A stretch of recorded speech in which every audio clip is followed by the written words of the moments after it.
మనకు ఎప్పుడు చూసినా ఏదో ఒక నిరాశ, నాకు దేవుడు అది ఇయ్యాలి ఇది ఇయ్యాలి అన్ని ఇచ్చిండు, ఏం తక్కలేదు. మనం ఆలోచిస్తలేము. మూతిచ్చిన దోషంకు మేత ఆయననే పెడుతుండు. ఇన్ని జీవులకు మనం ఏమైనా చేస్తున్నామా? ఏనుగు రోజు ఒక ఎకరం పైరు తింటది, దానికి కావాల్సినంత మండలు రోజు రోజు దొరుకుతున్నాయి. ఎవడు పెట్టించి? ఏ ప్రాణి రాత్రి అయితే అన్ని తిని పంటున్నాయి, ఒక్కదాన్ని ఉరుతుంది. పిల్లగాడికి పాలియకు తెల్లని దాకా ఎంత ఉరుతాడు? టీకాలు బొబ్బలు పెట్టాడు. కంటి ప్రాణులన్నీ రాత్రి మన అల్లరి చేస్తే ఎవరుతున్నాయి? ఆకలి ఉంటే ఏ ప్రాణి ఆగదు. అంటే అన్ని జీవులు అంత ప్రశాంతంగా ఉంటున్నాయి ఆ సర్వేశ్వరుడు అనుగ్రహం వలన. భగవంతుడు మన కన్నిచ్చిన దానికి కంటికి రెప్పనిచ్చిండు. కంట్ల తుక్కుబడేది మన కన్నుకు తెలదు కదా, రెప్ప తక్కన మూసుకుంటది. ఈ గచ్చి కొట్టినప్పుడు నువ్వు చూడు, రేపు వీడికి బాధ అవుతుందని. ఎంత నియతితో సృష్టి చేసిండు భగవంతుని అవయవాలని. నీకు ఎన్ని లక్షలు ఇస్తావు ఒక ఆర్టుకు?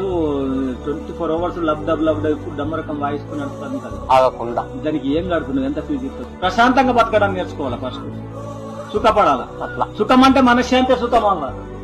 ఆస్తు ముందు ఎన్నో సుఖం వాళ్ళకి అది ఉన్నది, వీళ్ళకి మనం అసలే అనుకోదు.